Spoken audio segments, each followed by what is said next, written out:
मथां छा लिखी छा लिखां छा लिखी छा लिखां ओ सिंध मुंहिंजी अमां दुनिया जा सिंधियो हिक मुठ थी सिंध बचायो सिंध मुंहिंजी अमां सूंह तुंहिंजी मथां छा लिखी छा लिखां सिंध जो क़ौमी आवाज़ radio voice of Sindh London.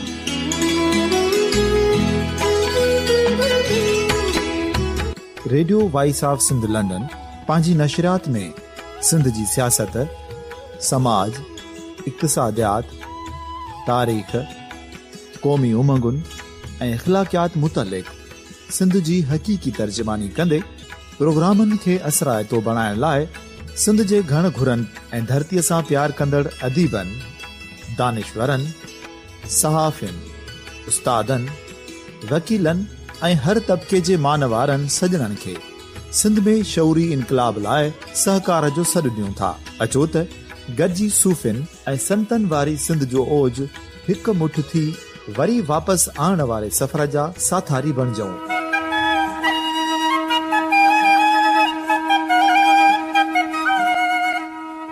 हिकु नए सुबुह जी शुरूआत जो पड़ाॾो घर घर, ॻोठ ॻोठ ऐं शहर शहर ताईं पहुचायो। शाल सिंध आबाद ऐं खुशहाल थिए, सिंधी माण्हू सुखियो ऐं सताबो थिए।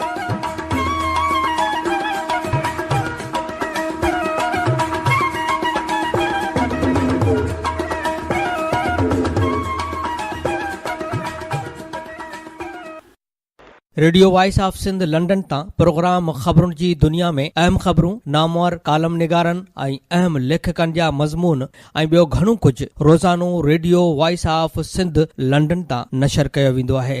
ॿुधण न विसारींदा। Radio voice of Sindh London तां प्रोग्राम ख़बरुनि जी दुनिया में सिंध जे मुख़्तलिफ़ ज़िलनि मां अहम ख़बरूं साण करे हाज़िर ख़िदमत आहे फ़ाज़िल चन्ना। सभ खां पहिरीं अहम ख़बरूं अवां जे समातुनि जे नज़र कंदो थो हलां। अॼु जी अहम सुर्ख़ी आहे त नक़ीबुल्लाह क़त्ल केस में नामज़द राव अनवार सुप्रीम कोर्ट में ओचितो पेश थियो त अदालती हुकुम ते अहाते मां ई गिरफ़्तार कयो वियो। इस्लामाबाद पुलिस जी वॾी नफ़री अची गाॾीअ में मुअतल थियल SSP खे अदालत में पेश कयो। चहिरे ते मासिक पहिरिलो असां अदालत साम्हूं सरेंडर कयो आहे। राव अनवार जो वकील: तव्हां कानून अॻियां सरेंडर करे को एहसान नाहे कयो। चीफ जस्टिस सवाल कयो त एतिरा ॾींहं किथे हुआ, एॾा दिलेर थी विया आहियो, तव्हांखे मौक़ो ॾिनो त सरेंडर छो न कयो। चीफ जस्टिस जे सवालनि ते राव अनवार चुप रहियो। राव अनवार गिरफ़्तारीअ बैदि इस्लामाबाद खां कराची मुंतक़िल, अॼु रिमांड लाइ अदालत में पेश कयो वेंदो। नक़ीब क़त्ल केस जे गिरफ़्तार मुलज़िम राव अनवार खे इस्लामाबाद खां सख़्त सिक्योरिटीअ में कराची आंदो वियो। कराची पुलिस अॻूणे SSP मलीर खे अॼु अदालत में पेश करे रिमांड वठंदी इंतज़ाम मुकमल कया विया आहिनि। सुप्रीम कोर्ट राव अनवार खां जांच लाइ JIT जोड़े छॾी। जांच team additional IG Aftab Pathan जी सरबराहीअ में क़ाइमु कई पई वञे। सुप्रीम कोर्ट राव अनवार जे वकील तरफ़ां JIT में हसास इदारनि जा नुमाइंदा शामिल करण वारी इस्तदा रद्द कई वई। अहम सुर्ख़ी आहे त हुसैन हक़ानी ख़िलाफ़ कराची में बग़ावत जो केस दाख़िल। पिरेडी थाणे ते वकील इक़बाल हैदर पाकिस्तान जे अॻूणे सफ़ीर हुसैन हक़ानी ख़िलाफ़ बग़ावत केस दाख़िल करायो।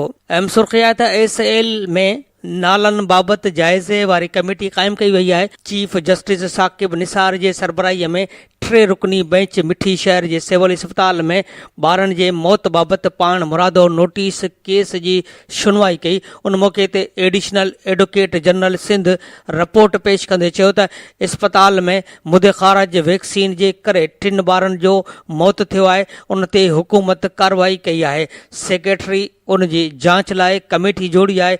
इस्पताल जे ज़िम्मेवार अमले खे मुअत्तल कयो वियो आहे। उन ते चीफ जस्टिस चयो त अमले जे मुअत्तल सां छा थो थिए। वारिस ॿारनि जो सरकारी इस्पताल मां इलाज करण आया, इलाज छा थियो, उहे लाश खणाए विया, घरनि जा ॾीआ ई गुल थी विया। अवां चई रहिया आहियो त अमले खे मुअत्तल कयो वियो आहे। छा इस्पताल जो सरबराह ज़िम्मेवार न आहे? छा उन वाक़े में कंहिं वॾे माण्हूअ जो ॾोह न आहे, असां वारसनि खे कहिड़ो जवाबु ॾींदासीं। पहिरीं असुल ज़िम्मेवारनि जो तयन कयो वञे। चीफ जस्टिस चयो त हिन केस खे कराचीअ में ॾिसंदासीं। 31 मार्च ते कराची में बेंच सुनवाई करे रही आहे। सिहत जो सूबाई वज़ीर, सेक्रेटरी सिहत ऐं ॿिया ज़िम्मेवार उन ॾींहुं कोर्ट में तफ़सीली रिपोर्ट खणी अचनि। उते ॾिसंदासीं त कहिड़ो ऑर्डर पास करणो आहे। जॾहिं त सिहत जे ऑफिसर ॿुधायो त इब्तिदाई तौर ते नवाब शाह जे ज़िले ऑफिसर जे ज़िम्मेवारी हुई, पर वैक्सीन तयारु करण वारा, उनखे रखण वारा ऐं इस्तेमालु करण वारा बि ज़िम्मेवार आहिनि। ॾिसणो पवंदो त वैक्सीन खे कहिड़ीअ रीति महफ़ूज़ रखियो वियो हो। अदालत सिंध हुकूमत जी रिपोर्ट रद्द करे छॾी। उन खां पोइ अदालत केस जी सुनवाई 31 मार्च ताईं मुलतवी करे छॾी आहे। कराचीअ मां असां वटि अहम ख़बर आहे त वॾे वज़ीर सैयद मुराद अली शाह थर फाउंडेशन जी मंज़ूरी ॾेई छॾी आहे, जंहिं तहत तइलीम, सिहत ऐं पाणीअ जी फ़राहमी ऐं ॿियनि शोबनि खे तरक़ी ॾिनी वेंदी। हिन इहा मंज़ूरी वज़ीर आला हाउस में थरकूल मनसूबे बाबति हिकु इजलास जी सदारत कंदे ॾिनी। वॾे वज़ीर जो principal secretary Sohail Rajput, secretary तइलीम इक़बाल दुरानी, सेक्रेटरी तवानाई Agha Wasif, SACMC chief Shamsuddin Sheikh, commissioner Karachi Ejaz Khan ऐं ॿिया शामिल हुआ। वॾे वज़ीर मुराद अली शाह चयो त कोयले जी खाण ऐं बिजलीअ जे रिथाउण जे बदौलत थर में तरक़ी ऐं ख़ुशहालीअ जी हिकु नए दौर जी शुरूआति थींदी ऐं थर मुल्क जे मुआशी तरक़ी ऐं ख़ुशहालीअ जो ज़ामिन साबित थींदो। हैदराबाद मां बि असां वटि अहम ख़बर आहे त सिंध तरक़ी पसंद पार्टीअ जे सरबराह डॉक्टर कादर मक्सी कासमाबाद जे मक़ामी हाल में STP जे 27वें यौम तासीस जे तक़रीब खे ख़िताब कंदे चयो त असां सियासी तरह अवाम दोस्त ऐं जमहूरियत पसंद आहियूं। STP अॼु जे दौर जी जदीद क़ौमपुरस्त पार्टी आहे। हिन चयो त इहो तासुर ग़लति आहे त MQM टुटी वई आहे। अॼु बि MQM जा धड़ा अल्ताफ़ हुसैन जे सरबराहीअ में मुतहद आहिनि ऐं उहे सिंध में दाइमी तौर ते मुहाजर देश ठाहिण लाइ कमु करे रहिया आहिनि। हिन चयो त सिंध जे पढ़ियल लिखियल मज़दूरनि ऐं हारियुनि खे सिंध जे पार्लियामानी मोर्चे ते अची जागीरदारनि खे शिकस्त ॾियणी पवंदी। सिंध में सभई मसइला आहिनि, इहा हिकु हक़ीक़त आहे, पर हिन वक़्तु असांजे साम्हूं हालतूं कुझु ॿियूं आहिनि। आर्ज़ी एजेंडाउनि ते हलाइण लाइ अख़बारुनि में ऐं मीडिया में इशू उथारे सिंध जे माण्हुनि खे मुंझाए चयो वञे थो त क़ौम परस्त किथे आहिनि। हिन चयो त सिंध तरक़ी पसंद पार्टी इहा वाहिद पार्टी आहे जंहिं अवामी पार्लियामेंट ठाही, दानिश्वरनि जो क़ौमी इदारो ठाहे कमु कयो, अवामी अदालतूं हलायूं, नयूं जदोजहदूं कयूं। हिन चयो त सिंध जे क़ौमी तहरीक खे रत ॾियण वारा कुझु माण्हू आहिनि, पर वारिस हज़ारे आहिनि। केतिरनि ई माण्हुनि जुमाणनि ऐं ख़तमनि जा प्रोग्राम पे कया त कॾहिं STP ख़तमु थिए, पर यौम मादरे वतन जो तारीख़ी जलसो थियो। अॼु यौम तासीस में असां पंहिंजे ख़ानदान जे नियाणियुनि ऐं ॿारनि खे वठी आया आहियूं। असां हिकु नओं सियासी कल्चर मुतारिफ़ करायो आहे। असांखे फ़ख़ुरु आहे त असां सिंध में नवां सियासी लाड़ा मुतारिफ़ कराया, जिन खे अॻिते हली ॿियनि पार्टियुनि बि अपनायो। ऐं चयो त 40 लख सिंधी कराची ॾांहुं मुंतक़िल थिया आहिनि। उतां जा असुल रहाकू अञा धार आहिनि। जेकॾहिं PP ॿोॾ दौरान सिंधियुनि खे उतां तड़े न कढे हा त अञा कराचीअ में सिंधियुनि जो तइदादु वधीक हुजे हा। कराचीअ मां बि असां वटि अहम ख़बर आहे त कराची में धारियुनि खे सुञाणप कार्ड जारी करण ख़िलाफ़ सिंध यूनाइटेड पार्टीअ जे सरबराह सैयद जलाल महमूद शाह, आसिफ़ बालादी, सैयद ज़ैन शाह, सैयद ग़ुलाम शाह, एजाज़ सामटियो, इदरीस चांडियो, यूनिस महर, महबूब अब्बासी ऐं ॿियनि जी अॻुवाणीअ में कराची प्रेस क्लब आॾो ज़बरदस्त एहतिजाजी मुज़ाहिरो करे नादरा चेयरमैन ख़िलाफ़ सख़्त नारेबाज़ी करे अलामती बुख हड़ताल कई वई। उन मौक़े ते SUP सरबराह सैयद जलाल महमूद शाह साफ़िन सां ॻाल्हाईंदे चयो त नादरा चेयरमैन ओस्मान मुबीन खे कराची अंदरि खुली छूट ॾिनी वई आहे, जेको गैर क़ानूनी तरीक़े सां कराची में बर्मेन, बंगालिन, बिहारिन, अफ़गानिन ऐं ॿियनि गैर मुल्की माण्हुनि खे शनाख़्ती कार्ड ठाहे ॾिना पिया वञनि।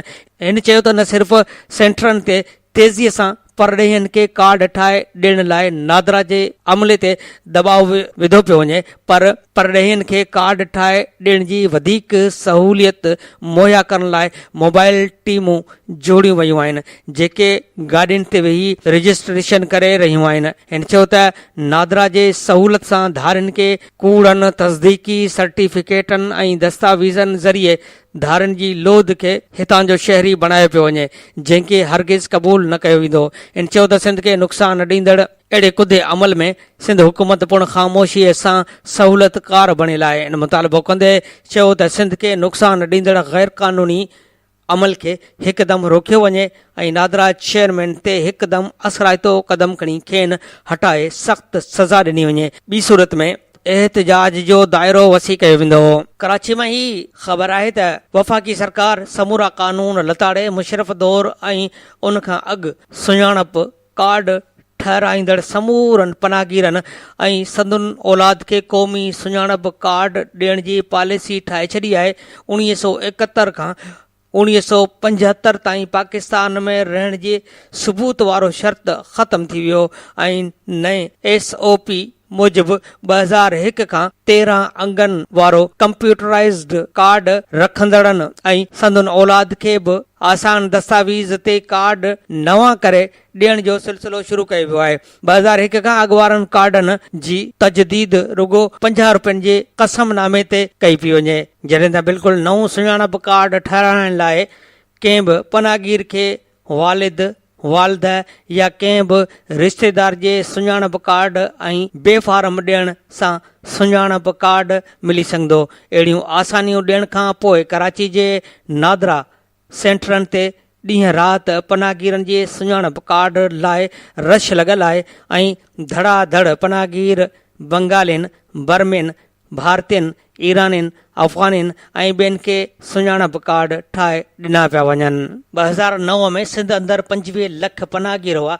उन हवाले सां Sindh Pakistan institute of labour education and research जी रिपोर्ट मूजिबि सिंध में पनाहगीरनि जो तइदाद 25 लख आहे, जंहिंमें 18 लख बंगाली, 2 लख बर्मी ऐं बाक़ी अफ़गानी ऐं ॿिया हुआ। वाज़े रहे त 1998 जी आदमशुमारीअ में गैर मुल्कियुनि जे टारगेट पॉपुलेशन खे शामिल न कयो वियो हो। इहे अंग नारा ऑफिसरनि इंटरपोज दौरान ॿुधाया हुआ। नारा खे हिन वक़्तु नादरा में ज़िम कयो वियो आहे ऐं नादरा वटि बि सिंध में गैर मुल्कियुनि जी दुरुस्त अंग जी ॼाण मौजूदु न आहे। सखर मां बि असां वटि अहम ख़बर आहे त सिंध जे 3 डिवीज़न जे 12 खां वधीक ज़िलनि खे बिजली फ़राहम कंदड़ Sukkur electric power company SEPCO बाक़ीदारनि ख़िलाफ़ बाज़ाब्ता ऑपरेशन शुरू करे छॾियो आहे। काल SDO sub division Bunder road Aftab Kalwar ऐं SEPCO security force incharge major Ali जी अॻवानीअ में सेपको अमलदारनि शहर जे नए ॻोठ बंधाणी मोहल्ले, सब्जी मंडी, गरम गोदी, मिलिट्री रोड, चूना भठा सब्जी मंडी, हाकी स्टेडियम रोड, आदमशाह रोड समेत मुख़्तलिफ़ इलाइक़नि में बिजली बाक़ीदारनि जी गिरफ़्तारियुनि लाइ ऑपरेशन कयो। ऑपरेशन दौरान सेपको सिक्योरिटी फोर्स रहतूं अदा न करण ते नए ॻोठ वारे इलाइक़े मां 3 वापारियुनि कबीर अहमद, सग़ीर अहमद ऐं हाजी मुस्लिम खे गिरफ़्तार कयो, जॾहिं त सब्ज़ी मंडी ऐं ॿियनि इलाइक़नि मां 4 वापारियुनि साजिद अली, मोहम्मद इमरान, मोहम्मद अज़ीम ऐं अशफाक अहमद खे हिरासत में वरितो। बाक़ीदार वापारियुनि जे गिरफ़्तारियुनि दौरान नए ॻोठ, सब्ज़ी मंडी ऐं मिलिट्री रोड जे मुख़्तलिफ़ इलाइक़नि में सेपको अमलदारनि सेपको सिक्योरिटी फोर्स सां वापारियुनि तोड़े शहरनि विच में ॾंद चक थींदी रही। मुख़्तलिफ़ हंधनि ते शहरी ऐं सिक्योरिटी एहलकार ॿखे भेजी विया। बाक़ीदारनि जी गिरफ़्तारियुनि ख़िलाफ़ नए ॻोठ में शहरनि जे वॾे अंग पारां सेपको एहलकारनि जे गाॾीअ जो घेरो करे धरणो हयो। सेपको सिक्योरिटी फोर्स गिरफ़्तार 7 बाक़ीदार वापारियुनि ऐं शहरनि खे गाॾीअ में विझी A सेक्शन थाणे ते पहुचाए रही हुई त मुख़्तलिफ़ इलाइक़नि में जुलूसनि जे शिकिल में निकितल शहरनि थाणे आॾो पहुची हिकु भेरो ॿीहर सेपको अमलदारनि ऐं सेपको सिक्योरिटी एहलकारनि जे गाॾियुनि जो घेराव करे धरणो हुयो, जंहिं दौरान सेपको सिक्योरिटी एहलकार ऐं मछरियल शहरी ॿखे भइजी विया। शहरीन सख़्त मज़ामत करे सेप्को पारां बाक़ीदार ॼाण आहे हिरासत वरितल 7 वापारी ऐं शहरीन खे छॾाए वरितो। थाणे साम्हूं सेप्को अमलदारनि ऐं शहरीन में जहिड़े सबबु वाधू पुलिस नफ़री तलब कई वई। पुलिस अटालन पहुची मछरियल माण्हुनि खे भॼाए छॾियो।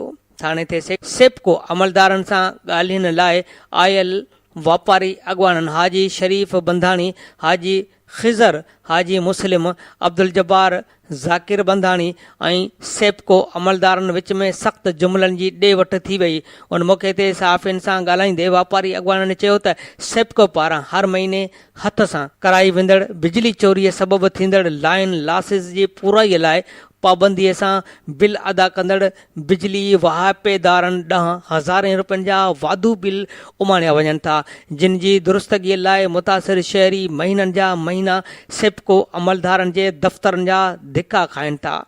डिडक्शन बिलनि जी दुरुस्तगी बदिरां वाधू बिल अदा न करण ते वहापेदारनि खे हर महीने हज़ारे रुपया ॾंड भयो वञे थो, जंहिं सबबु ईमानदारीअ सां बिजलीअ जी खपत करे पाबंदीअ सां बिल अदा कंदड़ बिजली वहापेदार ज़बरदस्ती सेप्को जा बाक़ीदार बणाया वञनि था।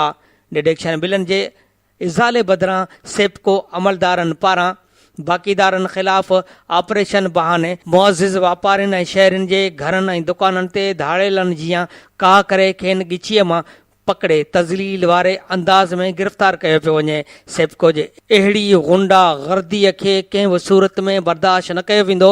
होॾां सेप्को SDO आफ्ताब कलवड़ जो चवणु आहे त सेप्को बाक़ीदारनि ऐं बिजली चोरनि ख़िलाफ़ सख़्त ऑपरेशन शुरू कयो आहे।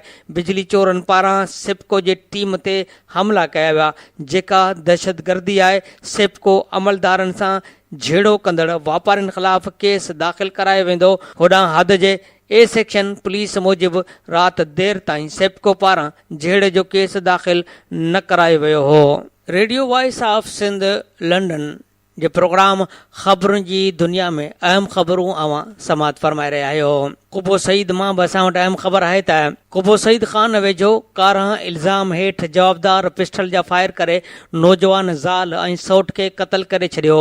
ॻोठ मोहम्मद नवाज़ मक्सीअ में जवाबदार पुनल मक्सी पंहिंजे 18 वरनि जी नौजवान घरवारी लाल बीबी ऐं सौट 16 वरनि जे सदाम पुट इमदाद हुसैन मक्सीअ खे कारां इल्ज़ाम हेठि TT पिस्टल जा फायर करे ॿिन्हीअ खे ज़रई ज़मीन ते मौक़े ते क़तल करे फ़रार थी वियो आहे। अहिड़ो इतला कुबो सईद ख़ान थाणे ते ॾिनो वियो, जंहिं बैदि पुलिस वाक़े वारे हंधि पहुची ॿिन्ही लाशनि खे एम्बुलेंस ज़रिए Kubo Saeed Khan rural health centre आंदो, जिते ॿिन्ही लाशनि खे पोस्टमार्टम कराइण बैदि वारसनि हवाले कयो वियो। उन मौक़े ते कारां इल्ज़ाम हेठि क़तल थियल नौजवान सदाम मक्सीअ जे अमर हलीमा ख़ातून सहाफ़ियुनि सां रोईंदे ॿुधायो त मुंहिंजे पुट सदाम खे बेगुनाह जवाबदार पुनल मक्सी क़तल कयो आहे। पुट पंहिंजे ॻोठ भरिसां माल चारे पियो, जंहिंखे जवाबदार कूड़ो कारां जो इल्ज़ाम मढ़े क़तल कयो आहे। हिन चयो त मूं सां इंसाफ़ कयो वञे। आख़िरी इतलान ताईं वाक़े जो को बि केस दाख़िल न थी सघियो आहे, पर पुलिस बगी रोड ते हिकु नामालूम हंध ते छापो हणी जवाबदार पुनल मक्सीअ खे पिस्टल समेत गिरफ़्तार करे लाकअप करे छॾियो आहे। पने आकिल मां बि असां वटि अहम ख़बर आहे त बाइजी थाणे जे हद जे ॻोठ अदुल कलवड़ ते 6 हथियारबंदनि चढ़ाई करे हिकु घर में दाख़िल थी घरधणी रिटायर प्राइमरी मास्टर ग़ुलाम हैदर पुट मोहम्मद सलेमान कलवड़ ते फायरिंग करे ॾिनी। नतीजे में गोलियूं लॻण करे घरधणी थॾे ते क़तल थी वियो। जवाबदारनि खूनी कार्रवाई करण बैदि फरार थी विया। वाक़े बैदि मुतासिरनि लाश क़ौमी शराह ते रखी धरणो हयो। मछरियल माण्हुनि 2 कलाक रोड ब्लॉक करे छॾियो, जंहिं सबबु ट्रैफ़िक मुअतल थी वई। मक़दूली चाचे ग़ुलाम नबी कलवड़ ऐं इरशाद अली कलवड़ जी अॻवानी में एहतियाज कयो वियो। धरणे दौरान पुलिस वाक़े वारे हंधि पहुती। मुज़ाहिरीन पुलिस ख़िलाफ़ सख़्त नारेबाज़ी कई। मुज़ाहिरीन जो चवणु हो त 2-2.5 महीना अॻु मोहम्मद ख़ान सियाल पन्नू आकिल थाणे ते SHO मुक़ररु थियो हो। उन दौरान कलवड़ धुर जे नौजवान महबूब अली खे जड़तो मुक़ाबिलो ॾेखारे गोली हई हुई ऐं वरी हाणे हू बाइजी थाणे ते जीअं ई SHO मुक़ररु थियो आहे त हफ़्ते अंदरि ई ॿियो वाक़ियो पेश आयो आहे। उन ते SHO वापसि मोटी वियो। बाद में DSP रोड़ीअ हुज़ूर बख़्श सोलंगी धरणे वारे हंध पहुची मक़तूल जे वारसनि ऐं कलवड़ धुर्ज चङनि मुड़सनि खे इंसाफ़ जी ख़ातिरी कराईंदे एहतियाज ख़तमु करायो, जॾहिं त लाश पोस्टमार्टम बाद वारसनि हवाले कयो वियो। थरड़ी जादू जी बि असां वटि ख़बर आहे त थरड़ी जादू शहीद जे ॻोठ बचल पेसियो में क़तल थियल नींगर जे केस जा दादू पुलिस ॿ जवाबदार गिरफ़्तार करे वरिता आहिनि। पुलिस मूजिबि जवाबदारनि ॾोह जो इतराफ़ कयो आहे। थरड़ी जादू शहीद जे ॻोठ बचल पेसियो मां 12 मार्च ते पुरसरार तौरु गुम थियल 12 वरें जे वसीम वलद मीरल कमराणीअ जो 4 ॾींहं बाद 16 मार्च ते ॻोठ भरिसां कणक जे फसल मां लाश हथ अचण बाद दादू पुलिस 5 ॾींहंनि अंदरि क़तल जा जवाबदार गिरफ़्तार करे वरिता आहिनि, जॾहिं त 7 ॼणनि खे गिरफ़्तार कयो हो, जिन मां 5 ॼणनि खे अॼु आज़ादु कयो वियो आहे। हैदराबाद मां असां वटि अहम सुर्ख़ी आहे त हैदराबाद जे शादी हालनि में 1 डिश ते अमल जी हिदायत। शादी हालनि जे अॻुवाणनि ऐं ADC 1 शकील अबड़ो में ॻाल्हियूं 1 डिश ऐं वक़्त जी पाबंदी जी हिदायत। हाल मालिकनि जो चवणो हो त तयारु आहियूं पर ॼाणियुनि खे मना करियूं था त विढ़नि था। असां 1 डिश खाराइण लाइ तयारु आहियूं। लाड़काणे मां बि असां वटि अहम ख़बर आहे त वाटर कमीशन जे सरबराह रिटायर्ड जस्टिस अमीर हानी मुस्लिम काल चांडका मेडिकल कॉलेज जो दौरो कयो। कॉलेज जे अहाते में बकरियुनि ऐं ॿियनि जानवरनि जी मौजूदगीअ ते कावड़ जो इज़हार कयो। रिटायर्ड जस्टिस अमीर हानी मुस्लिम कॉलेज जी इंतिज़ामिया खे चयो त हीअ चांडका मेडिकल कॉलेज न पर का जानवरनि जी मंडी लॻे थी। उन मौक़े ते रिटायर्ड जस्टिस अमीर हानी मुस्लिम कॉलेज मां पाणीअ जा सैंपल पिणु वरिता, जॾहिं त राइस कैनाल जो बि दौरो कयो, जिते हिन राइस कैनाल में गंदो पाणीअ छोड़ थियण ते डिप्टी कमिश्नर ऐं मेयर खां पुछाणो कयो। पंपिंग स्टेशननि जो पिणु दौरो करे सूरत हाल जो जाइज़ो वरितो। पंपिंग स्टेशननि जे ख़राब हालत ते कावड़ जो इज़हार कयो। उन मौक़े ते जस्टिस अमीर हानी मुस्लिम चयो त लाड़काणे शहर जी अहिड़ी ख़राब हालत ते अफ़सोस आहे। DC काशिफ़ टीपू खां पुछाणो कयो त सेवरेज पीअण जे पाणीअ जो मसइलो ऐं इस्पतालुनि जी हालत छो ख़राब आहे। इन चयो त ख़बर न आहे अहिड़ियुनि हालतुनि में शहरी कीअं ज़िंदगी गुज़ारे रहिया आहिनि। जिस्कम चेयरमैन सनान कुरैशी चयो आहे त मक़सूद कुरैशीअ जे क़त्ल जो तारीख़ इंसाफ़ कंदी। मक़सूद कुरैशी ऐं सलमान विधू खे सिंध सां इश्क में शहीद कयो वियो। केस बि दाख़िल न थियो। कराची में लखे माण्हू गॾु करण जे ॾोह में मक़सूद ख़ान कुरैशी ऐं सलमान विधू खे क़तल कयो वियो। गैर मुल्की बंगालियुनि, बिहारियुनि, बर्मियुनि ऐं अफ़गानियुनि खे सुञाणप कार्ड ॾियण जो सिलसिलो बंदि कयो वञे। हू फैज़गंज भरिसां पैदल मार्च करे यादगार ते गुल निछावर कया। पटीदनि में ऐं जलसे खे ख़िताब कयो। ठठे जी सुर्ख़ी आहे त ठठे जे शहरनि ऐं हेस्को में ॻाल्हियूं कामयाब। लोड शेडिंग ख़िलाफ़ एहतियाज बैदि DC ऑफिस में हेस्को शहरनि ऐं वापारियुनि में ॻाल्हियूं थियूं। Chief operating officer Hesco DC सादिक मेमन शहरी तंज़ीमनि जे अॻुवाननि शिरकत कई। शहरनि जा डिडक्शन बिल ख़तमु, वाधू बिल दुरुस्त करणु ऐं बक़ाया रक़म किस्तनि में अदा करण जा मुतालबा मञिया विया। मिठीअ मां बि असां वटि अहम ख़बर आहे त थर पार्कर में सिहत सहूलतुनि ऐं खुराक जे खोट सबबि वधीक 3 मासूम ॿारड़ा फ़ौत थी विया। हलंदड़ महीने फ़ौती ॿारड़नि जो अंग वधी 24 थी वियो। फ़ौती ॿारड़नि में 6 महीननि जी यास्मीन, 9 महीननि जी शाहिदा ऐं निंदलाल जो ताज़ो ॼावल ॿारड़ो शामिल आहिनि, जॾहिं त मिठी समेत शहरनि जे समूरनि सरकारी इस्पतालुनि में सहूलतुनि जी खोट वधी वई, पर सिहत खाते को ध्यानु न आहे ॾिनो। इस्पतालुनि में दवाउनि जी बि खोट आहे। इस्लाम कोट जे इस्पताल में सिरिंज बि न आहे। मरीज़ सख़्त परेशानीअ जो शिकार आहिनि। ॿिए पासे गर्मियुनि जी मौसम ईंदे ई पाणीअ जी खोट पैदा थी वई ऐं ॻोठनि में बीमारियूं पखिड़िजी वयूं। सवे ॿारड़ा मलेरिया, नमूनिया ऐं उरड़ीअ जे बीमारियुनि में वठिजी विया आहिनि। शिकारपुर मां बि असां वटि ख़बर आहे त शिकारपुर सिहत खाते उरड़ीअ सबबि 102 ॿार इस्पताल में दाख़िल हुजण जो इतराफ़ करे छॾियो आहे। शिकारपुर में उरड़ीअ ते ज़ाब्ते लाइ DC ऑफिस में DC सैयद हसन रज़ा जे सदारत हेठि गॾिजाणी थी, जंहिंमें वर्ल्ड हेल्थ ऑर्गेनाइज़ेशन जे नुमाइंदनि डॉक्टर सलीम शर ऐं डॉक्टर आफ़ताब मेमन ब्रीफिंग ॾींदे ॿुधायो त हेल ताईं ज़िले अंदरि 45,300 72 ॿारनि खे उरड़ीअ जे वैक्सीन कई वई आहे। हसास इलाइक़नि गोपांग मोहल्ला यूसी ज़रखेल जे गढ़ी अयूब ॻोठ यूसी हारियो जे खबड़शर ॻोठ यूसी अमरोट जे अलफ खोसो ॻोठ यूसी जनू जे गौस बख्श लोहर ॻोठ यूसी मियां साहब जे ख़मीसो जोगी ॻोठ में मेडिकल कैंपूं क़ाइमु कयूं वयूं आहिनि। उन्हनि इलाइक़नि में 600 लेडी हेल्थ वर्कर ऐं 105 वैक्सीनेटर घर घर वञी उरड़ीअ जे वैक्सीन कनि पिया। मिठीअ मां बि असां वटि अहम ख़बर आहे त मिठीअ में मुख़्तियारकार जी अॻुवाणीअ में पुलिस अटालन मुस्लिम वजीर कॉलोनीअ ते काह कंदे केतिरनि ई पौरितनि जा झूपड़ा डाहे पट करे छॾिया। मज़ामत ते पुलिस 3 पौरितनि खे गिरफ़्तार करे वरितो। अहिड़े अमल ख़िलाफ़ मुतासिरनि जमील अहमद वजीर, अकबर लाखो, नेक मोहम्मद, आशिक वजीर ऐं ॿियनि एहतियाती मुज़ाहिरो करे कश्मीर चौक ते धरणो हुयो। उन ॾिस में मिठीअ जे मुख़्तियारकार 4 मोबाइलनि में पुलिस अटालन सां मुस्लिम वजीर कॉलोनीअ ते चढ़ाई कंदे काफ़ी अरसे खां वेठल पौरितनि जा घर बिल्डोज़ करे छॾिया। मज़ामत ऐं एहतिजाज करण ते पुलिस 3 पौरितनि उमर वजीर, मोहम्मद ऐं जीअण वजीर खे गिरफ़्तार करे वरितो आहे। पुलिस घरनि खे डाहे उन हंध ते पुलिस पिकट क़ाइमु करे छॾी। घर बिल्डोज़ करण ऐं गिरफ़्तारियुनि ख़िलाफ़ मुतासिरनि दाईंदे चयो आहे त MPA Mahesh Malani, municipal chairman doctor Manoj Malani safari park ऐं स्विमिंग पूल ठाहिराइण लाइ असांजे घरनि खे मसमार करे कब्ज़ो कयो आहे। हिननि चयो त रेवेन्यू अमलदार ऐं पुलिस महेश मलाणीअ जे वंगार वेही पौरितनि सां ज़ुल्म करे रही आहे। हिननि मुतालबो कयो त ॼाणायल पार्क वारो कब्ज़ो ख़तमु करे असां तां पार्क वारो अज़ाब ख़तमु कयो वञे, न त ॿी सूरत में सख़्तु एहतिजाज कयो वेंदो। हैदराबाद मां असां वटि सुर्ख़ी आहे त हैदराबाद में नौजवान ते तशदुद, पेर में गोली हई वई, 1 ॼणो गिरफ़्तार। फुलेली में मुअज़्ज़म खे कपड़नि खां आजो करे तशदुद बैदि गोली हणी ज़ख़्मी कयो वियो। टनो मोहम्मद ख़ान मां बि असां वटि अहम सुर्ख़ी आहे त टनो मोहम्मद ख़ान लॻ ॻोठ में बाह 5 घर सड़ी विया, औरत ऐं नींगर ज़ख़्मी थी पिया।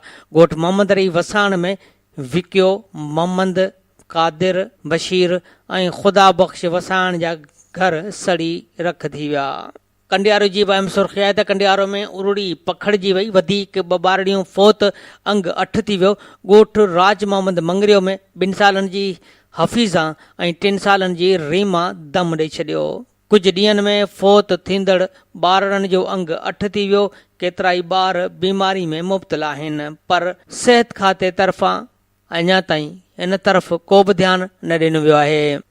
रतो देरो मां बि असां वटि अहम सुर्ख़ी आहे त रतो देरो में मुबैना डॉक्टर जी ग़लति इंजेक्शन लॻण सबबि ॿारड़ो फोत थी वियो। अताई डॉक्टर अज़ीज़ुल्ला सूमरो जे ख़ानगी इस्पताल में ॿारड़ो मज़हर अब्बास फोत थी वियो। डॉक्टर इस्पताल मां फ़रार थी वियो। वारसनि जो सख़्तु एहतिजाज, इस्पताल में भंजंडा पिणु कई वई। मुज़ाहिरे दौरान मछरियल माण्हुनि इस्पताल में दाख़िल थी पियल सामान जी भंजंडा पिणु कई। उन मौक़े ते ॿारड़ीअ जे वालिद ग़ुलाम मुस्तफ़ा अब्बासी साफ़िन सां ॻाल्हाईंदे चयो त मुंहिंजे पुट खे बुख़ार थी पियो, जंहिंखे संदसि अमड़ रते देरे इस्पताल खणाए आई, जिते हू फोत थी वियो। असां डॉक्टर खे चयो त अवां ग़लति इंजेक्शन लॻाई आहे, जंहिं ते डॉक्टर फ़ौरी तौरु इंजेक्शन वारी लिखियलु पर्ची खसे फाड़े छॾी ऐं इस्पताल छॾे फ़रार थी वियो। इन्हनि मुतालबो कयो त अताई डॉक्टरनि ख़िलाफ़ केस दाख़िल करे कार्रवाई कई वञे, ॿी सूरत में सख़्तु एहतिजाज कंदासीं।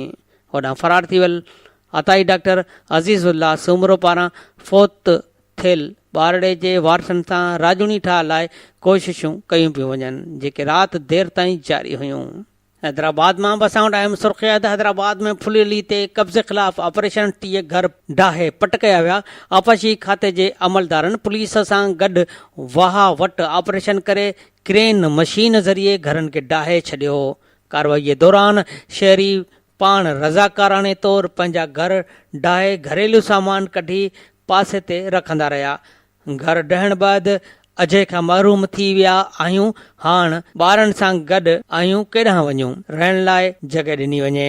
अमलदारनि जो चवणो त कार्रवाई अञा शुरूआती मरहले में आहे। फुलेली समेत ॿियनि वाहन वटि मुख़्तलिफ़ वक़्तनि ते कार्रवाई कंदासीं। टंडो बागो मां अहम ख़बर आहे त टंडो बागो शहर में गुज़िरियल ॾींहुं हमले में ज़ख़्मी थियल क़ौमी अवामी तहरीक जे नौजवान कारकुन ऐं सिंधी अदबी संगत शाख टंडो बागो जे ख़ज़ानची सैयद जुमन शाह ते हमिलो करे ज़ख़्मी कंदड़ जवाबदारनि ख़िलाफ़ टंडो बागो पुलिस केस दाख़िल न कयो।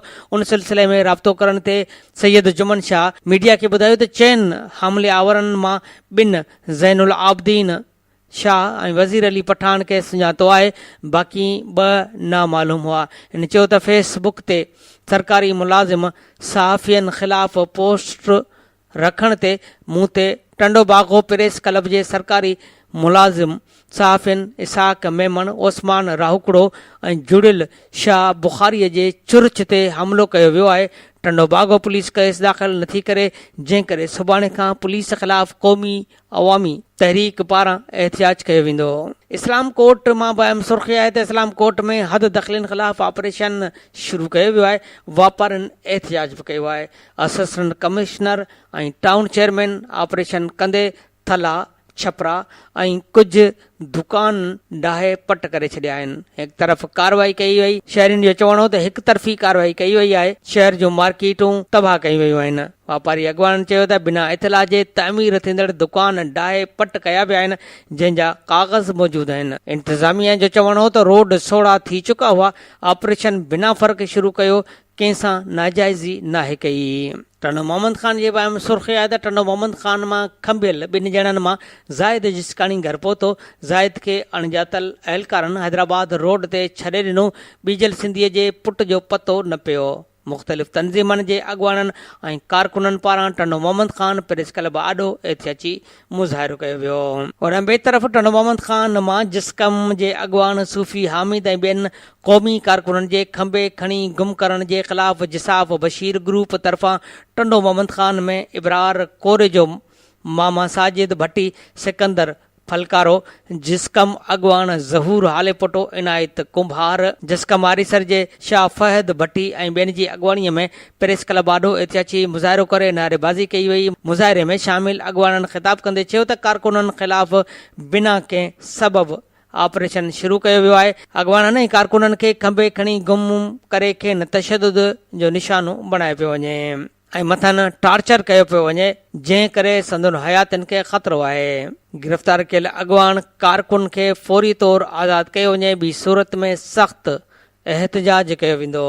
डिगड़ीअ मां असां वटि अहम सुर्ख़ी आहे त डिगड़ीअ में हारियुनि जो बासर ज़मींदार ख़िलाफ़ एहतिजाजी मुज़ाहिरो।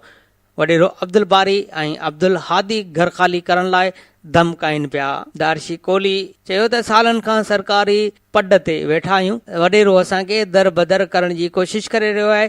30 सालनि खां सरकारी पड ते वेठल आहियूं। हिननि मुतालबो कयो त डिगड़ीअ में हारियुनि सां थींदड़ नाइंसाफ़ियुनि जो इज़ालो कयो वञे। वॻण मां बि असां वटि अहम ख़बर आहे त वॻण में कुझु ॾींहं अॻु लाड़काणे जे चांडका इस्पताल जे क़ैदी वार्ड मां फरार थियल क़तल केस जे जवाबदार वॾेरे ग़ुलाम हुसैन मुक़ैरीअ जी गिरफ़्तारीअ लाइ फरियादी धुर जे माण्हुनि तरफ़ां अब्दुल हादी मुक़ैरीअ जे अॻवानीअ में मुख्य इंडस हाईवे चौक ते धरणो हणी रोड ब्लॉक करे छॾियो, जंहिं सबबु ईंदड़ वेंदड़ ट्रैफ़िक काफ़ी टाइम ताईं मुअतल थी वई। मुज़ाहिरीन जेल पुलिस लाड़काणो ऐं चांडका इस्पताल जे इंतिज़ामिया जे नाअहली ऐं ग़फ़लत ख़िलाफ़ सख़्तु नारेबाज़ी कंदे क़तल केस में फरार थियल बासर जवाबदार वॾेरे ग़ुलाम हुसैन मुक़ैरीअ जे फौरी तौरु गिरफ़्तारीअ जो मुतालबो कयो। लाड़काणे मां बि असां वटि अहम ख़बर आहे त सुजावल जूणे जो तलके जे ॻोठ मोहम्मद कासिम लाशारीअ जे रहवासी पौरियत 3 साल अॻु जिन्सी ॾाढाईअ बैदि क़तल कयल 6 वरनि जी ॿारड़ीअ जे क़ातिलनि जी गिरफ़्तारीअ लाइ प्रेस क्लब आॾो एहतिजाजी मुज़ाहिरो कयो। उन मौक़े ते हिननि दाहींदे चयो त 3 साल अॻु मुंहिंजे 6 वरनि जी नियाणीअ खे जवाबदारनि जिन्सी ज़्यादतीअ जो निशानो बणाए खेसि घुटा ॾेई बेदर्दीअ सां क़तल कयो हुयो। वाक़े जो केस सुजावल जूणे जो थाणे ते दाख़िल आहे, पर पुलिस हिकु जवाबदार खे गिरफ़्तार करे बाक़ी ॿिनि जवाबदारनि खे गिरफ़्तार न पई करे, जेको ज़ुल्म ऐं ज़्यादती आहे। हिन IG सिंध DIG लाड़काणे SSP कंबर शहदाद कोट खे अपील कई त ॿारड़ी जे क़ातिलनि खे फौरन गिरफ़्तार कयो वञे। Radio voice of Sindh London जे प्रोग्राम ख़बरुनि जी दुनिया मां अॼु जो अहम ऐं चूंड कालम अवां जे समातुनि जे नज़र कंदो थो हलां। अॼु जो चूंड कालम तहरीर कयो आहे दस्तगीर भट्टी। उनवान आहे धारनि जी आबादकारी, सिंधी माण्हू सुजाॻ थियनि। दस्तगीर भट्टी पंहिंजे मज़मून में लिखे थो त पाण माण्हू पंहिंजे पुराणी आदत मूजिबि सुबुह जो सवेर उथण शर्त जॾहिं पंहिंजी पसंदि वारी अख़बार पढ़णु शुरू कंदा आहियूं त उन में 90% खां वधीक हाव ॾारींदड़ ख़बरूं ऐं माण्हुनि सां थींदड़ नाहक ऐं ज़ुल्मनि जा दास्तान भरियल हूंदा आहिनि। हक़ीक़त में हर नई सिज क़तल, फुर, पुलिस जे ज़ोर आवरी, इस्पतालुनि में मरंदड़ ग़रीबनि सां डॉक्टरनि जी बदसलूकी, स्कूलनि जी बर्बादी, हाकिमनि ऐं संदुनि छाड़तनि कामोरनि ऐं सियासी कमदारनि जी रुशवत खोरी, मिसकीन ऐं बेवस माण्हुनि जी ज़मीननि ते कब्ज़ा, संदुनि नियाणनि जा अगवा ऐं अलाए त केतिरियूं मन खे झीर ऐं चीर विझंदड़ ख़बरूं पढ़ी बिना मायूस थी वेंदा आहियूं। पर कॾहिं कॾहिं कुझु ख़बरूं जेके हाव ठारे छॾींदियूं आहिनि ऐं जिन जो अंग बि अटे में लूण जेतिरो हूंदो आहे, से समूरियुनि ॾुखोईंदड़ ख़बरुनि मथां सावण रुत जी, आगम जी या छांइ जी बिना वसण जे बि असांजे नस नस में थदकार भरे छॾींदियूं आहिनि। अहिड़ियूं ई कुझु मन ठार ख़बरूं पे पढ़ियमि काल पंहिंजो कालम लिखण महिल त ओचितो समूरनि टीवी चैनल्स ते ब्रेकिंग न्यूज़ शुरू थी वई, जंहिंमें भाॼोकड़ SSP राव अनवार, जेको सवें बेगुनाह इंसाननि जे नाहक खून जो सभ खां वॾो ज़िम्मेवार कासाई आहे, तंहिंखे सुप्रीम कोर्ट जे सभ खां मथां दरबार आॾो कंध निवाए दाख़िल थींदे ॾेखारियो वियो हो। सच पुछो त आऊं घणनि ई मामलनि ते इख़्तिलाफ़ हूंदे बि अॼोकी अदलीअ जे हक़ में रुगो उन करे लिखंदो आहियां जो जनरल मुशर्रफ खां ज़रदारी ऐं नवाज़ शरीफ़ खां इमरान ख़ान ताईं हरनी सियासी अॻुवाननि जे कार वहिंवार मंझां घटि में घटि मूंखे त का बि उमेद नाहे रही त इहे किरोड़े वतन वासियुनि जे भलाईअ लाइ हाणे कुझु करे सघंदा। चवणी आहे त जंहिं उभरंदे ताव न कयो सो लहंदे कहिड़ो ताव कंदो। मुंहिंजे उन मायूसीअ जो कारण हिननि समूरनि सियासतदाननि जे 30 सालनि वारी नाकारा कारकर्दगी ऐं संदुनि अवाम दुश्मन फ़ैसिला आहिनि, जिन मिसकीन माण्हुनि खे त बराबरि रत रोआड़े छॾियो आहे, पर मूं जहिड़नि सोचींदड़ ज़हननि जो बि अंदरि साड़े छॾियो अथनि। सियासी मैदान में खेॾंदड़ हिननि खेॾारियुनि मंझां जंहिं शख़्स मां असां पारनि खे अञा थोरी घणी अंधी मंडी अवामी भलाईअ जी उमेद हुई, सो आहे इमरान ख़ान। ऐं बदक़िस्मती ॾिसो त हिन शख़्स गुज़िरियल 3 ॾींहनि में सिंध जे सदियूं पुराणी गादीअ वारे शहर कराचीअ खे पंहिंजे सियासी ऐं वक़्ती घुर्जनि आहार सिंध खां धार करे छॾियो आहे। उनखां वधीक ज़हरीलो फ़ैसिलो उहो त हिन वरी मुहाजिर सूबे जे सभ खां वॾे हामी ऐं बेउसूल शख़्स डॉक्टर आमिर लियाकत खे कराचीअ में पंहिंजी पार्टीअ जो चङो मुड़ुसु करे खंयो आहे, जंहिंसां ख़बर नाहे त हाणे NGOs वारा सिंधी लेखक ऐं मुफ़ाद परस्त अदीब कीअं गॾिजी वेहंदा आहिनि। इहे माण्हू सिंधी माण्हुनि ॾाढो पंहिंजो ॻाट ऊचो कीअं करे सघंदा, जिन कई साल अॻु में सभ खां पहिरीं इमरान ख़ान खे पंहिंजो घर ते दावतूं ॾेई घुरायो ऐं संदुसि ख़ुशामद कई। इमरान ख़ान खे ॿियनि सियासी अॻुवाननि जे भेट में मूं पाण बि अंधनि में काणो सम्झियो ऐं लिखियो, पर हीअ त माॻी बेदीद आहे, जंहिंखे एतिरो बि यादि न आहे त अञा 6 महीना अॻु सरेआम इहो इक़रार हू पाण करे चुको आहे त कराची सिंध आहे ऐं कराचीअ खे सिंध खां धार करण जी कंहिं बि साज़िश खे क़बूल न कंदासीं। हाणे जॾहिं कराचीअ खे लतीफ़ चवाणी मिड़िया मच हज़ार भाङा थींदी सुहिणी वारी पोज़ीशन में असांजे पंहिंजनि चूंडियल अॻुवाननि पाण बीहारे छॾियो आहे त असांजो गॾियल फ़र्ज़ु आहे त दहां कूक करियूं, बाक़ी ॿुधणु कमु त आहे बरोच जो। केतिरनि सालनि खां लिखंदो अचां त 18हीं तरमीम मूजिबि सिंध असेंबली बिना देर जे हिकिड़ो कानून पास करे छॾे जंहिंमें लिखिजे त 1943 में मंज़ूर कयल ठहराउ पाकिस्तान मुताबिक़ पाकिस्तान खे ऐं क़ाइद आज़म मोहम्मद अली जनाह खे जनम ॾींदड़ सिंध माओ आहे ऐं माओ जो विरहाङो करणु गद्दारी आहे, जंहिंजी सज़ा आइन जे आर्टिकल 6 मूजिबि इहा ई हुजणु घुर्जे जेका गद्दारनि खे ॾिनी वेंदी आहे।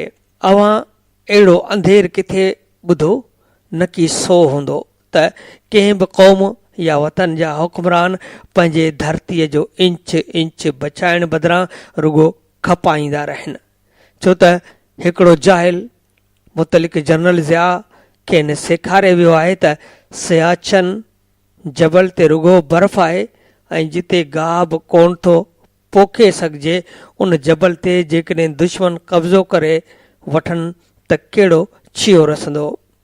इहा ई वतन दुश्मनी सोच असांजे चूंडियल सियासी हुक्मराननि जे ज़हननि में घर करे वेठी आहे, छाकाणि त इहा ई सोच खेनि ज़मीनूं ऐं प्लाट विकिणी अरबे खरबे रुपया रुश्वत ऐं किकबैक कमाइण जो गस कढी ॾिए थी।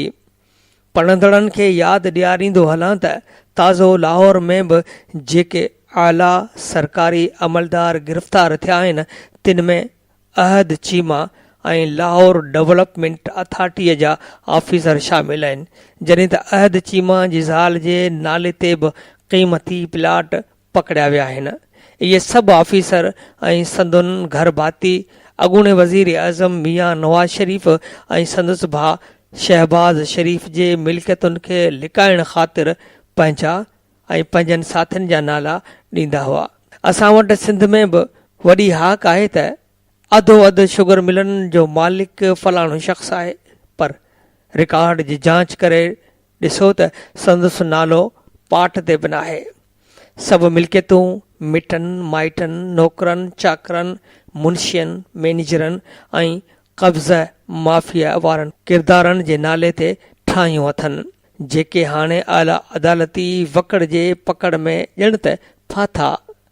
इहा दावा उन करे पियो करियां त सूमर ते चीफ जस्टिस साकिब निसार चिताव ॾिनो त जिन ताक़तवर धुरिन क़ातिल SSP राव अनवार खे लिकाइण या मुल्क खां ॿाहिरि भॼाइण में सहूलतकार वारो ॾोह कयो आहे उन्हनि खे बि बख़्श कोन कंदासीं।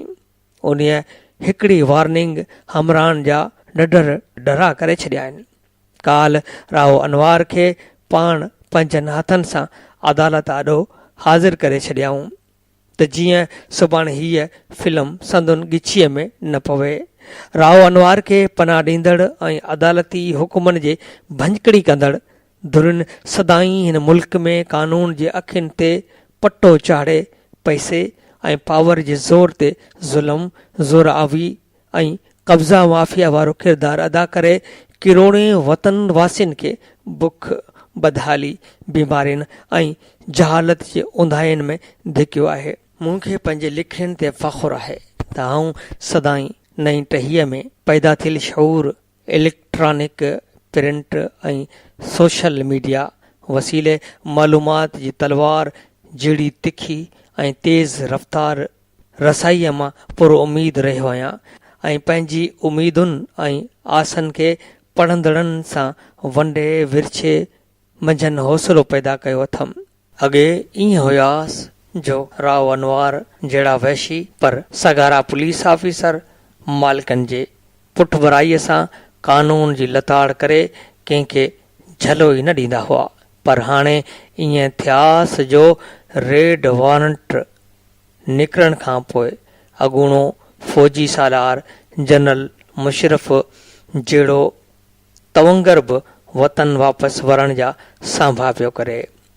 हीअ को मज़ाक न आहे, न रुगो जनरल मुशरफ पर संदसि साथियुनि ऐं वज़ीरनि general Javed Ashraf, general Saeed Zafar, general Hamid Hassan, general कियानीअ जे भाउ कामरान कियानी ऐं NLSC सां वाॻियल 6 जनरलनि जा केस ॿीहर खुली चुका आहिनि ऐं खेनि हाणे हिसाब किताब ॾियणो ई पवंदो।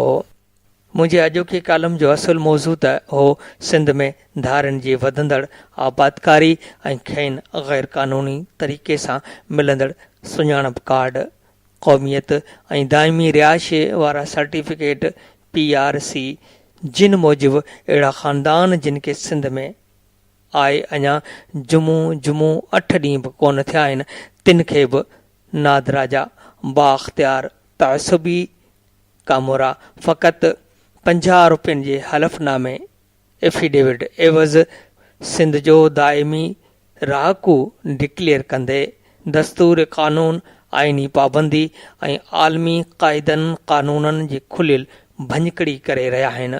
ज़ाहिरीअ तरह रुगो 50 रुपयनि वारो हलफ़नामो खान भराइनि पिया, पर मेज़ जे हेठां फी माण्हू खां 10,000 रुपया रिश्वत वठण जी बि धां ॿुधूं पिया। सिंधी माण्हूअ खे गादीअ वारे शहर में थोराईअ में करण लाइ जेके दुश्मन धुरियूं घाट पियूं घड़ीनि, तिन में सिंध जे ज़ाहिरी सजणनि बि वसां कीन घटायो आहे। बिलावल भुट्टो ज़रदारीअ खां वठी निसार खोड़े जहिड़ा सीनियर सरकारी अॻुवान बि बंगालियुनि ऐं बिहारियुनि खे सुञाणप कार्ड जारी करण जे हक़ में दलील ॾींदा रहनि था, जो संदुन मक़सदु आहे त MQM में पियल फेटाड़े जो फ़ाइदो वठी धारियुनि जा वोट हासिल करियूं। ऐं दावा सां चवां थो त लॾे आयल पनाहगीर खणी पठान हुजे या बिहारी, बंगाली हुजे या बर्मी, संदुन मुआशी ऐं समाजी टकराव फितरी तरह मक़ामी माण्हुनि सां ई थियणो आहे, जंहिं करे इहे कॾहिं बि PP खे वोट न ॾींदा, छाकाणि त अध सदीअ खां वठी इहा मक़ामी सिंधियुनि जे वोटनि सहारे ज़िंदा आहे। इहा ॿी ॻाल्हि आहे त वतन फ़रोश ऐं रुश्वतख़ोरीअ जा समूरा रिकॉर्ड टोड़ींदड़ शहीदनि जी तमामु वॾी पार्टीअ खे हाणे सिंध जे अहिड़ियुनि सोढ़ियुनि घिटियुनि में सोढ़ो कयो वियो आहे, जितां जनाज़नि खे कुल्हो ॾींदड़ कांधी बि वहंदड़ नालियुनि ऐं गटरनि मंझां लंघी क़ब्रिस्तान ताईं ॾाढी ॾुखियाईअ सां पहुचनि था। सिंध यूनाइटेड पार्टी अरबा ते कराची प्रेस क्लब आॾो धारियुनि खे मिलंदड़ उन नाजाइज़ सहूलियत ख़िलाफ़ एहतिजाज कयो, जंहिंजी साराह करणु ज़रूरी आहे। उन खां अॻु में क़ौमी अवामी तहरीक पुण हैदराबाद प्रेस क्लब ॿाहिरां मुज़ाहिरो करे धारियुनि जी आबादकारीअ ख़िलाफ़ आवाज़ उथारियो, पर उन्हनि मेड़ाकनि में आम सिंधी माण्हुनि जी शिरकत न हुजण बराबरि हुई, जंहिंमां सिंधी माण्हुनि जी लापरवाही ऐं लातालकीअ जो ॾुखो ईंदड़ ॾेख मिले थो। आउं हैरान आहियां त क़ौमी वजूद जी बक़ा वारी हिन सभ खां अहम ऐं तमामु नाज़ुक सवाल ते सिंध जा माण्हू आख़िर ईअं बिन लाताल्लुक़ ऐं लाग़र्ज़ छो आहिनि। इहा क़ौमी बेहिसी निहायत ख़तरनाक आहे, जंहिंजे नतीजे में असीं पंहिंजा सामूंडी शहर विञाए सघूं था। छा पाण सिंधी माण्हू ख़िला में रहंदड़ का ॿी मख़लूक बणिजी चुका आहियूं, जिन वटां ॾुख ऐं दर्द जो अहसास ई ख़तम थी चुको आहे। Radio voice of Sindh London जे प्रोग्राम ख़बरुनि जी दुनिया में अॼु जो अहम मज़मून दस्तगीर भटीअ जो तहरील थियल हुयो, जंहिंजो उनवान हुयो धारियुनि जी आबादकारी सिंधी माण्हू सुजाॻ थियनि। अवां जे समातुनि जे नज़र कयमि। प्रोग्राम ख़बरुनि जी दुनिया रोज़ानो सुबुह जो 8 वॻे, मंझंदि जो 12:30 ते ऐं शाम जो 7 वॻे नशर कयो वेंदो आहे। ॿुधण न विसारींदा। प्रोग्राम जे हवाले सां पंहिंजा कमेंट्स ऐं राया असांजी हिन ईमेल ते ॾींदा। ईमेल आहे info@radiovoiceofsindh.com। तव्हांजे रायनि ऐं कमेंट्स जो इंतज़ारु रहंदो। हाणे प्रोग्राम ख़बरुनि जी दुनिया जो वक़्तु पुॼाणीअ ते पहुतो। ॿिए बुलेटिन ताईं फाज़िल चन्ना वहां खां वठंदो इजाज़त। अल्लाह निगहबान। अवां जी समातुनि ताईं radio voice of Sindh London